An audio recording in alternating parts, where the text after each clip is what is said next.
Hello everyone, it's Luke from Cage Free Baseball. Before this episode starts, I want to thank our sponsor, Anchor.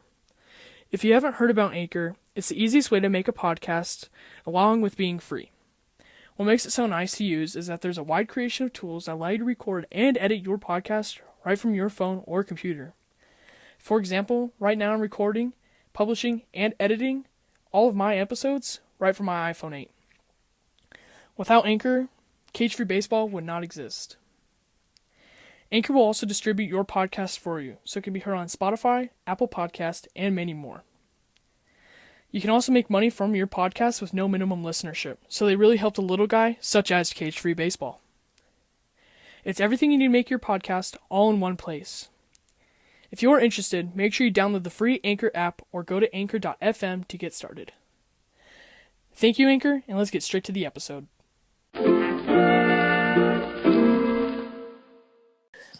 Hello and welcome to Cage Free Baseball. I'm Luke. I'm Anthony. And welcome to the podcast. So, how are you, Anthony? I'm great.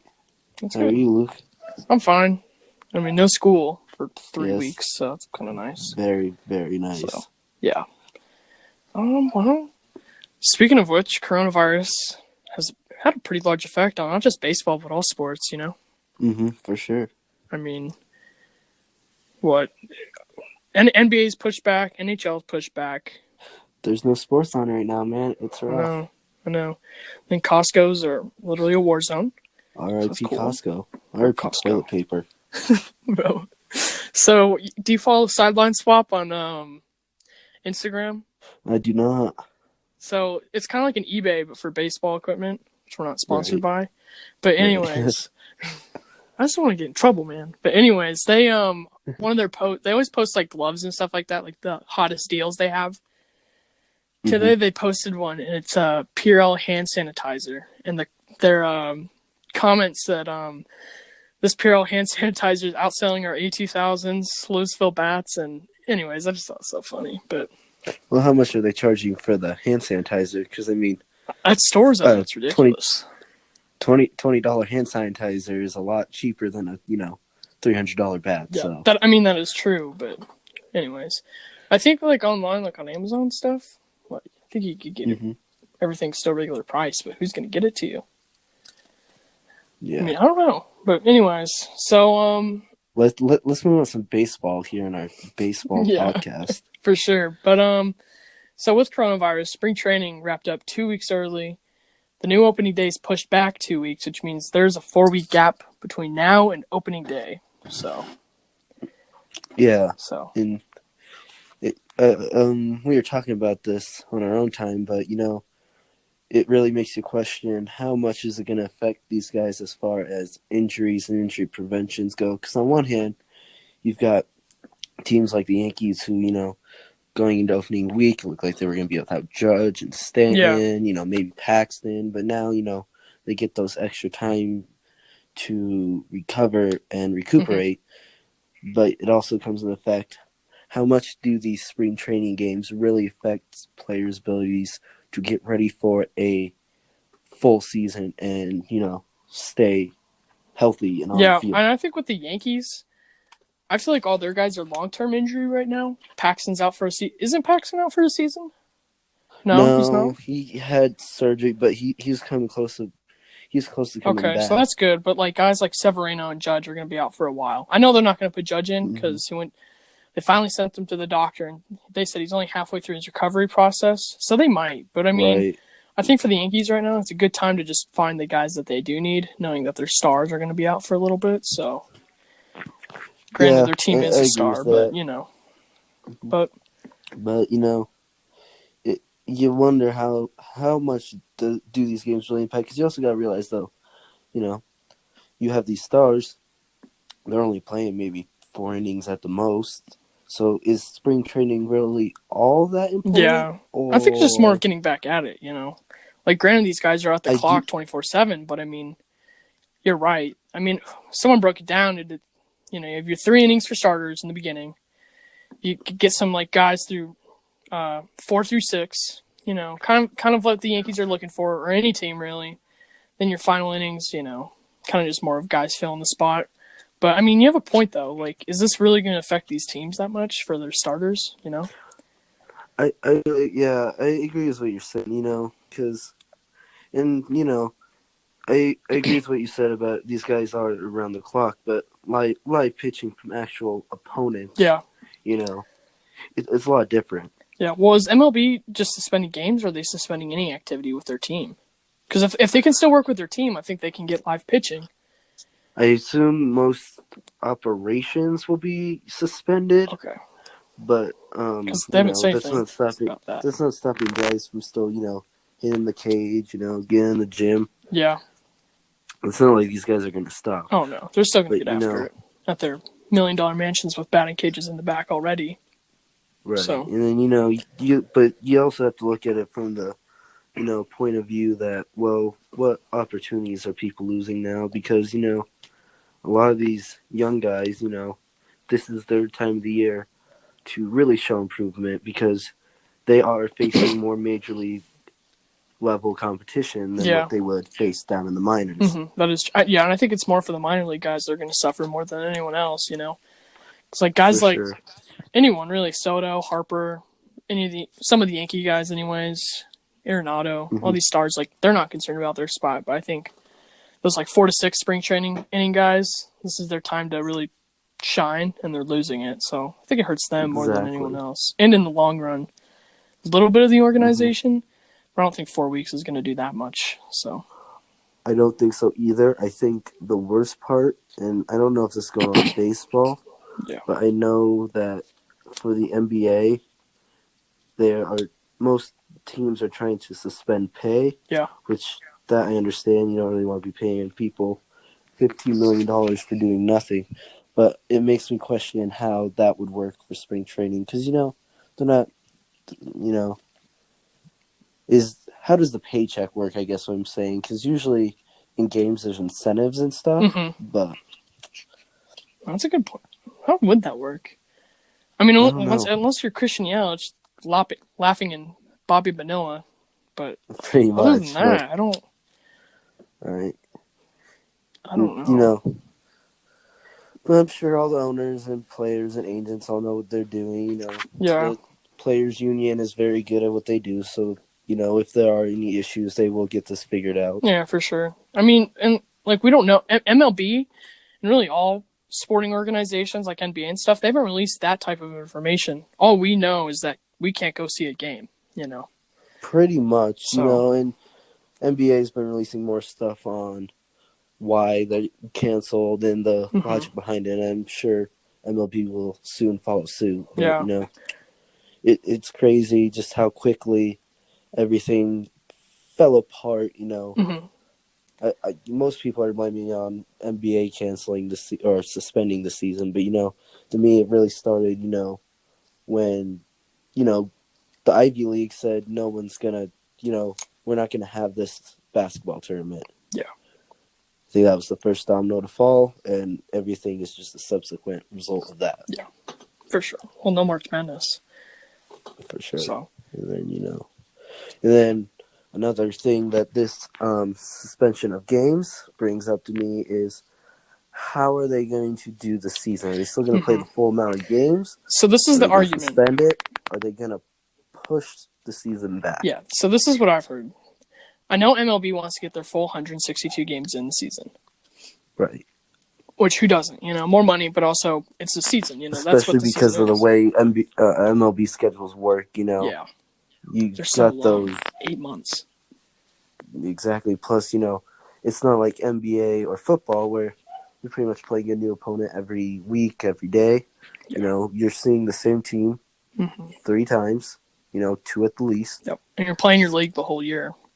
Exactly. So, I don't know. And then, because they're pushing it back, they are saying that according to their schedule they have now, with that 2-week pushback, they'll play the teams that they would play 2 weeks into the season. And if they do decide to have a full 162 games, their opening day opponent will be at the end of the season. So Okay, so I get what they're saying is Yeah. they're just going to start 2 weeks in, Mm-hmm. and then throughout the season they will assess and decide whether or not they're going to. Mm-hmm. Because if they were to put those 2 weeks back in at the end of the season, that means we'd have November baseball. Yeah. The playoffs would be pushed all the way back into November. Mm-hmm. My For question, my birthday. and Just kidding. my question real quick is, how does this affect minor league? Because minor league is already on a shortened season. Oh, I know what you mean. How does their They season end a play whole out? exactly like they end a whole month before the majors. Well, I'm sure they'll just So get pushed back too. yeah, I mean, it's if the MLB is going to be pushed back, the minor league is going to get pushed back too. most likely. Yeah. It's just interesting, and it's a very odd situation. There's never really been anything like this. The closest thing any sports league has ever had to this is H1N1. lockout seasons. Oh yeah. I mean, this is really new territory because a lockout's a lot different. Yeah. Um, Like Baltimore. Hopefully there's an end in sight. Hopefully it's going to end eventually. But Yeah. with a disease like this, we don't have a cure yet, and I understand that part of the problem is just frenzy around something we don't know, but part of the problem is we gotta make sure nobody else gets it. No, for sure. But yeah, and I think if it continues, I don't think they're going to so much suspend their season. The MLB, or really, well, more MLB because I'm not sure about NBA and stuff. But I think they'll just do, what's been done before and just not have fans attend the games. Well, But I for don't some of know. those bottom dollar teams, that's just normal. At Cincinnati and Baltimore, no hard feelings. Exactly. But I saw this Instagram meme and it's saying it'd be an unfair advantage because the Cincinnati Reds would take the season because they already have no fans. Exactly. They've been training for this for I years. know this has been But something that's been waiting to happen since part Big Red of Machine. So my question though is, would the MLB really want to push the season back? Because you have to realize part of what makes MLB successful is its pretty much lack of competition as far as viewing sports go. Because you got to realize, basketball's on its way out as the season starts. Middle season, usually the only thing you got going on is the Olympics every 4 years. yeah. And then, they get out right before football starts. Mm-hmm. That reminds me. Do you think Olympics will be canceled? Too far out, I you mean, at think? this point, probably. They're even closer to the origin point of Corona. Really? I mean, Oh yeah, you're right. right? Japan. They are in China this year, aren't they? Or Japan? I think they're in Japan.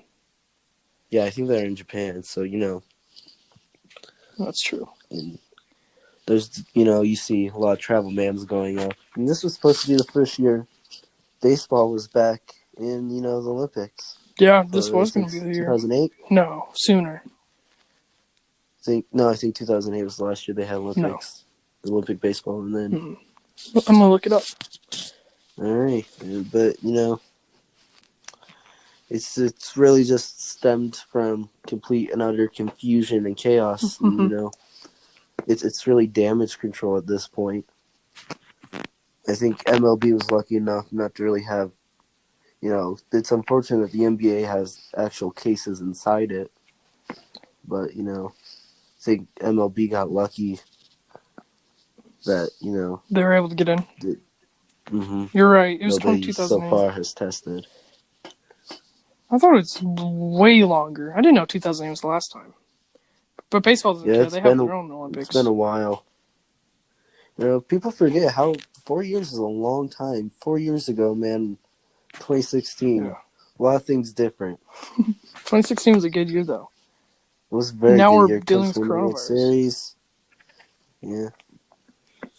Yeah. So. You're good. Yeah. I don't know. Yeah, I want to see how MLB copes with this and if they play their full season. Mm-hmm. And I think the argument is, well, if you're still going to have a postseason, why not let teams play out their full season? So I'd personally be surprised if they decide not to do a full season. So, except the Astros. The Astros should just be straight up non-existent. Yeah. Take their rings. I mean, I guess, we have time. We can discuss the Astro scandal for a little bit. We're a little behind, but Yeah. Well, I mean, this is my opinion. Well, first off, I'm wearing my Houston Trastro hoodie with a New York Yankee hat. yes, I think that's pretty anti-Astros right there. very much. No, but early on in this scandal, I wasn't as gung ho as you as far as taking their rings. I believe there should have been more Oh punishment. yeah. My thought process was, if you really want to hurt this team, like you really want to make them not ever want to do this again, you got to take more money in draft Oh yeah. It picks, was only $5 because million. eventually, because they won't be able to re-sign these guys, so that talent's gone. If you don't have draft picks, you can't build through the draft or the system. But after hearing a lot of these players, especially Mike Trout, he's the one who really swayed me on this. It's very ridiculous that none of these players have been suspended. Nope. They ended. I love when players bring up the fact that they've had players get home runs hit off them and then sent back down to the minors forever. Mm-hmm. And, it's not fair or right what they're doing. Especially when you compare it to other things that's going on. That soccer team, they got banned for 2 years, lost all that money. Yeah, they were Look destroyed. at Pete Rose. And I feel like I feel like the association, the baseball for MLB, I feel like the office is honestly trying to back up the Astros. The owner, See, that's where just called the World Series a hunk of metal, and it's like, come on, like, I just think it's crazy how they're backing it up. And a pitcher gets fined more than the whole Astros organization did, and I just think it's ridiculous. So, the real problem though is the Players Association. The problem is they wouldn't really allow that to happen, because they just would view it as invading on their rights, which is wrong. It's not accurate, but that's just how it would go. The union would most likely put the kibosh on taking their rings and suspensions. they need an asterisk that long. next to their name. Yeah. No, I don't know. I think it's kind of crazy the fact that they've just been backed up this whole time, when in reality we know they've. It's proven in the beginning, in my opinion, like when it was just the trash can. I was like, okay, like all teams steal Steins, but once it came to the hidden cameras and the buzzers and all of that, I was like, okay, this is taking to a whole new level. It's very much escalated, and I feel like had Houston handled it differently, it maybe not would have gone this far, because I feel like a lot of these players, especially your Correas, they seem very unapologetic and the owners, they don't seem to realize the effect what happened. I have some statistics for the Astros spring training. Last year, for the past couple of years, they've been batting 300s. Altuve this spring training was a 3 for 20 at a 150 batting average. Bregman was 4 for 20, 200 average. Reddick was 1 for 18 at a .056 batting average, and Gurriel was 6 for 26, which is actually the best out of any of them at a 231. I mean, you have to take that with a grain of salt, that it's just spring. Yeah, but did you see Springers? That's something I was really looking forward to for the start of the season. I really wanted to see, how are these hitters going to adjust? Are they, we all know they're talented and all that, but are they really that talented? Or is half of this come from, the extra help they've been getting? No, it's the past, extra help. 5 years. I'm going to find the Rockies batting average. Let me see. Sortable player stats. We're going to find it. I want to find Arenado specifically. Yeah, he was another big, he was one of those, you had the three main trade rumor candidates. You had Arenado, you had Lindor, and then you had Betts. Betts ended up being the only one traded out of those three, but, Here, it makes you wonder. Go ahead. It makes you wonder how Arenado and the Rockies are going to A, mesh, and B, react to the whole situation on the field this season. Okay, so I have the stats. The highest batting average was a 414. The lowest was a 129 out of the quote-unquote stars. I think somewhere in the average was a 315. Yeah, and I think part of it is I think the Astros' decline has attributed to two main things. That is A, the fact that they don't have the signs anymore, and B, there's just such a hostile energy whenever one of them comes up to bat. And I think baseball is very much a mental sport. So when you have that negative atmosphere constantly around you, I think that can have a very large impact on your game. Yeah, which there should be. I mean, they Right, and I they, agree. they I'm changed not the. saying They that really destroyed the game, and I don't like looking at batting average because I think batting average is kind of dumb in today's game. Subjective. If you really want to get how effective someone is as a hitter, you need to look at on base You got to look at percentage. stuff that's straight up like 3 for 26, and well, not even that. You got to look at QEBs, in my opinion. But even then, the Astros are not good. They're actually really low. No, They lead in hit by pitches. I almost positive there will be season. So when the season starts, I do think we're going to see a very struggling team. Yeah. Oh yeah. Because you got to realize this is not like a video game where everybody has set attributes. Yeah. It's not like that. It doesn't matter how good they have been or what people say how good they are. It really depends on execution. Yeah. All right. Well, I think we should move on to our final segment. Alrighty. And our final segment is we go down each division, both American League and National League, and break down their placement in their division along with their win-losses. So, right. I'll go first. Okay. I put Baltimore at 5th. They have no development. Yes, we're starting with the AL. Oh, yeah, we're starting with AL East, and then we'll go to NL East, and then so on. But right now, for the AL East, number 5, Baltimore. I don't even think they break half and half. What do you think? 60, 70 wins? Nah, that's a little generous. Only 54 last year. This team has really improved. I'd say maybe 60 at the most. I'll give them 58 wins. 58 wins. Red Sox, I put at 4. I watched their spring training games. Their catcher literally didn't get one popped up, straight up. Easy stuff. I mean, granted, it's not catching that kind of ball, but I mean. Right. Anyway, that was a mess. I bet they get 70. 68? I think that would be good. I'd say 68 wins. Toronto, I put at 3. They're developing. They wiped their team completely a couple years ago, knowing the kind of development they're going to get. I bet they break half and half. I say 85. All right. Maybe a little generous. So you basically swapped Boston and Toronto. Because last year Boston had 84 wins. Last year Toronto had 67. Yeah.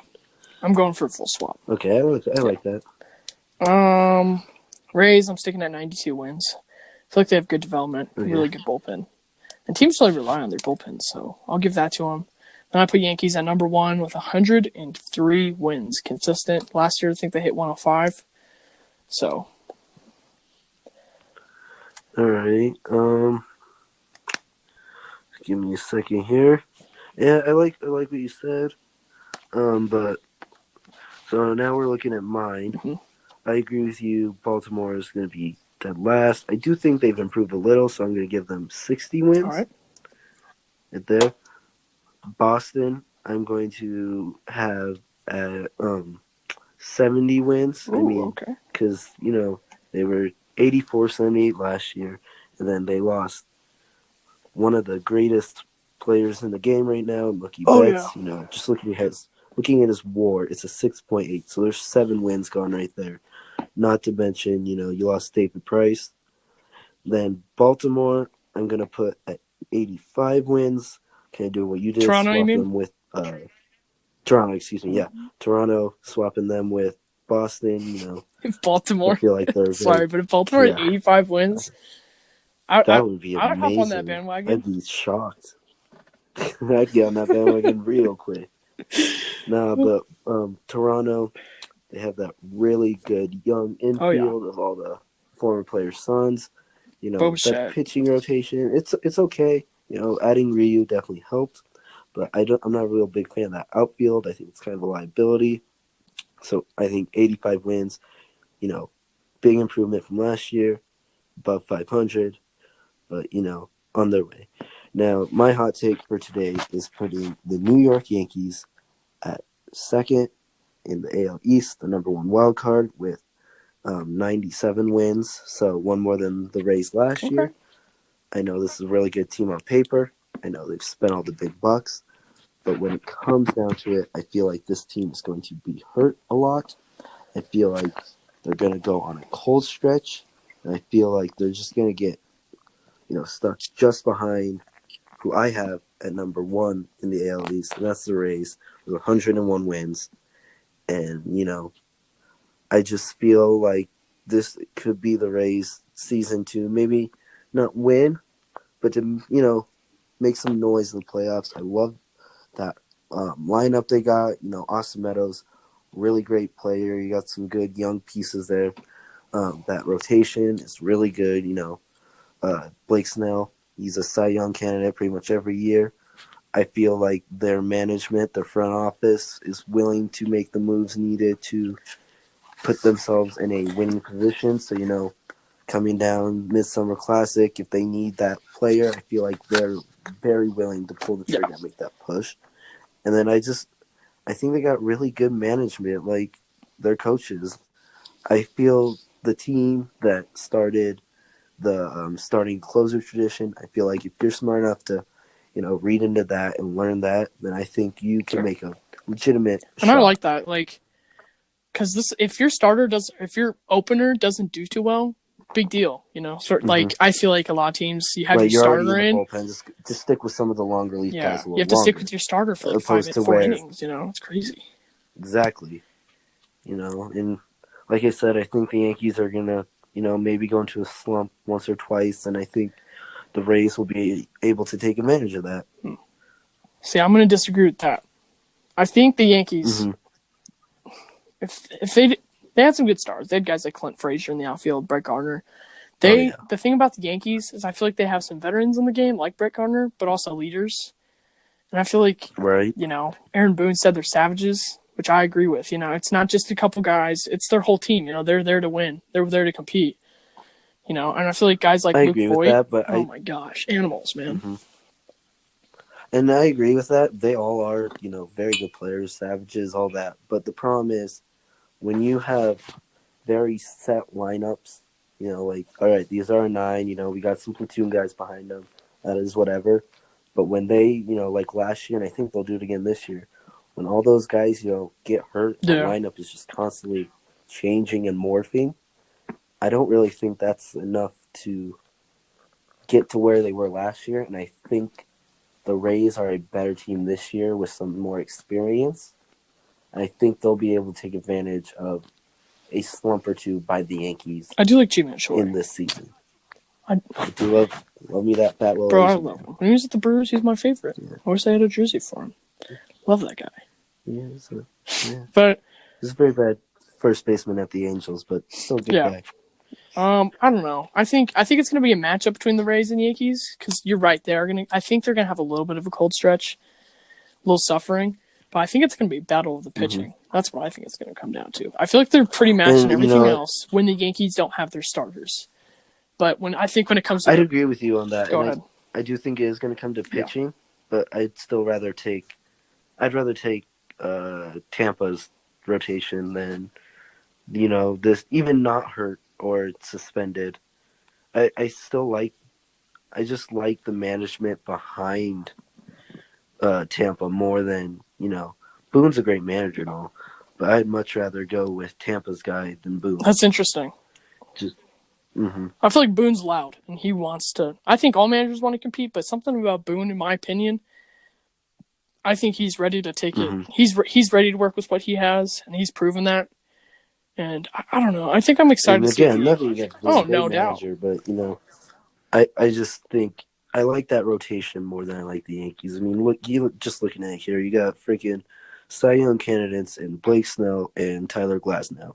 You got Charlie Morton, great pitcher. Yeah, You got right. Trevor Richards, who was the ace on the Marlins, which, if you have, it means he's not the best, but still, to be an ace on any team takes a lot. And then you got Brendan McKay, you got some of these other guys you can filter in and out of that fifth spot. Yeah. But I don't know. I just feel like this could be the Rays' year to do something. Especially if the Yankees don't jump to a 5-man rotation.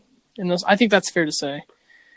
So right, yeah, like I said, I feel like the Yankees are going to get hurt, and that's just going to be the downfall. Yeah, well, they're already short. Severino. Paxton will be back soon, but Right. right now it's a matter of, are they going to go to a 4-man rotation? Are they going to find a 5-man rotation? If they find a 5-man rotation... At this point, they can't do a 4-man. They're just too hurt. And I think it's just more of that's going to hurt their arms too much. But their 5th-man option, I think it's Liz Hoyga and some other minor league guy. They're not like the Nationals where, you have people constantly getting you 8 innings. Yeah, like Strasburg. Love that guy. Yeah, right. Well, I thought that was a pretty good episode. So no, not bad for first episode. So, I kind of like our breakdown. Every week, or for the next couple weeks, we'll do our breakdown on every single division, who takes the division. And I think, I think we should do, with our divisions winners, at the very end, we should do a seeding for the World Series. Or for the postseason. I would like that, playoff seeding. I think I agree with that, and I kind of alluded to that. I do believe the Yankees will be the top seed. So... but hopefully we'll have stuff to talk about with all this coronavirus. I know, this corovirus is going to kill everyone. We're talking about like 20 years ago in the World Series then, right? So those are some great World Series, some great teams back then. No, for sure. Bobby Bonilla, go.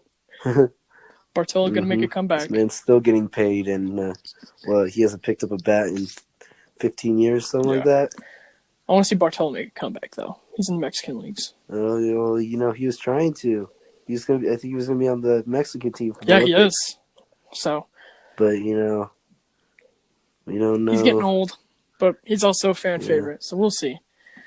Yeah. So, all right. Thank you for listening to our very first episode on Cage Free Baseball. Once again, I'm Luke. I'm Anthony. And enjoy your day.